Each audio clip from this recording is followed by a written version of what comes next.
สบายดีไอ้น้องชาวพีซีพีเนาะมื้อนี้ถือว่าส่องมาแจ็คเขาเนาะมาเฮ็ดวิดีโอตัวนี้เป็นส่งเครื่องให้ลูกค้าเด้อหลังปีใหม่ที่ว่าลูกค้าได้สั่งเครื่องแล้วเขาก่อนปีใหม่เนาะถือว่าเลี้ยวปีใหม่แล้วจึงมีเวลามาเฮ็ดเนาะถือว่าเครื่องฝากให้ลูกค้า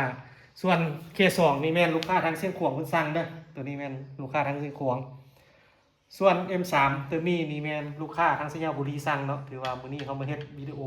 ถือว่าส่งเครื่องให้ลูกค้าเขาทั้ง2แข้งเนาะถือว่าเคสองเนาะลูกค้าเพิ่นสั่งนี่เป็นใส่ถังก้นมนเนาะถือว่าเล็กเป็นเล็ก8แหวนเรานี่ยาว50เซนเนาะคือกล้องใส่กล้องเนาะรุ่นนี้เนาะ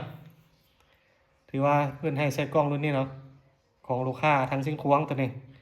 ท้ายเพิ่นก็ว่าให้ใส่ท้าย L แต่เป็น L ใหญ่เนาะตัวนี้เป็นท้ายยาง L ใหญ่ตัวนี้ของลูกค้าสิงควงเนาะราคาครบสุดเนาะถือว่าราคาครบสุดนี่แม่น7.2 ล้านเนาะ K2 ตัวนี้เนาะถือว่า7.2 ล้านเพราะเพิ่นใส่ถังก้นวนถ้าเป็นถังก้นตัดเขาจะไล่7 ล้านทวนเนาะราคาครบสุดตัวนี้เนาะถือว่า7.2 ล้านได้กล้องแล้วก็มีลูกปืนกับหนึ่งมีโม่เนาะ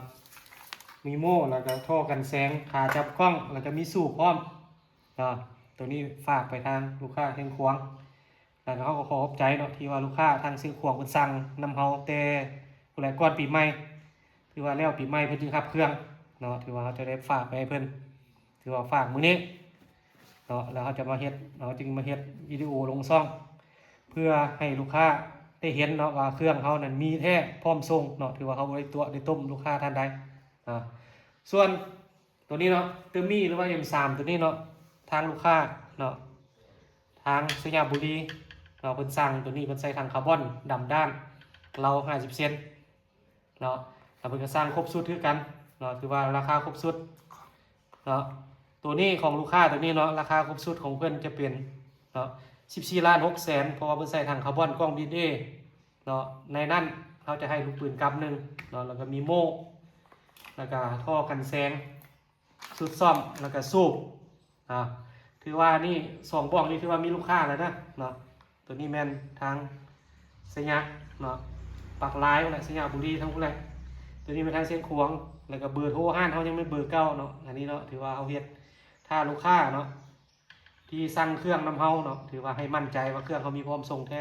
เพราะว่ามื้อนี้เขามาเฮ็ดวิดีโอถือว่าส่งเครื่องให้ลูกค้าที่ว่ามันสั่งไว้ก่อนปีใหม่ส่วนเทียร์2นี่เขารับประกันกลุ่มให้เด้อระยะบางคน60 เมตรเฝ้า20เนาะถือว่าสูบเท่านึงบอกนี่สูบเท่านึงยิงได้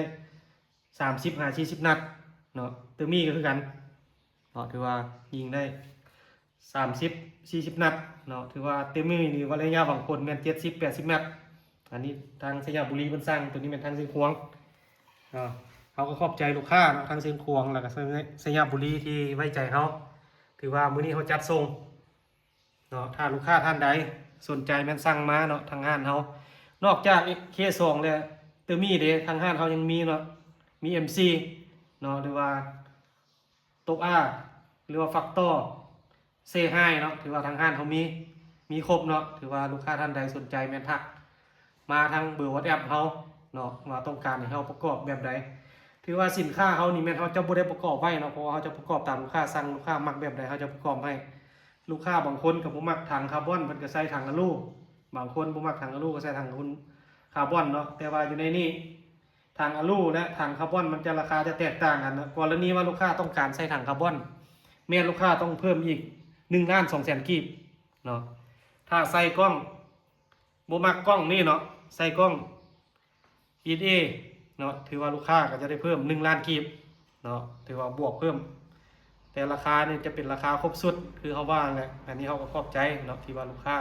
เชื่อใจแล้วก็มั่นใจทางห้านเขามาตลอดเนาะแล้วฝากทางลูกค้าเก่าลูกค้าใหม่หรือว่า FC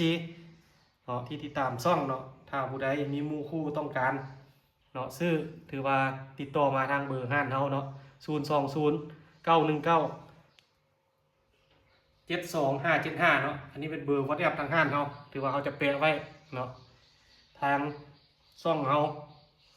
อธิพันธ์มาเนาะถือว่าเขากับบ่ได้บางลูกค้าก็ถามเนาะว่าการฝากเครื่อง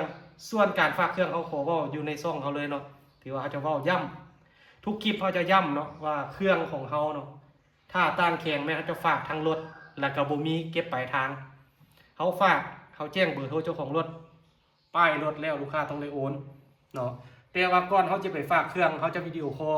ให้ลูกค้าเบิ่งเครื่องก่อนถ้าลูกค้าโอเคแล้วเขาจะแพ็คเครื่องไปฝากให้ ถ้ากรณีลูกค้าสะดวกรับเครื่องอยู่นครหลวงแม่นนัดรับเครื่องเขาสามารถให้กดเครื่องก่อนจ่ายเงินได้เนาะถ้ามีคนรู้จักให้เขารับเครื่องให้เขาก็ยินดีเนาะถือว่าเอาไปส่งให้เนาะถ้าอยู่เขตใกล้เคียงแม่นเขาส่งฮอดที่บ่มีค่าขนส่งเนาะถือว่าบ่มีค่าเอาไปส่งให้เนาะจัดส่งถ้ากรณีไกลแม่นเขาจะมีค่าจัดส่งเนาะเริ่มต้น 100,000 กีบเนาะถือว่าค่าจัดส่งของห้านเขาเนาะถือว่าส่งฮอดที่เฉพาะนครหลวงเนาะขอขอบใจลูกค้าที่อุดหนุนเนาะแล้วก็ไว้ใจทางห้านเขาขอขอบใจ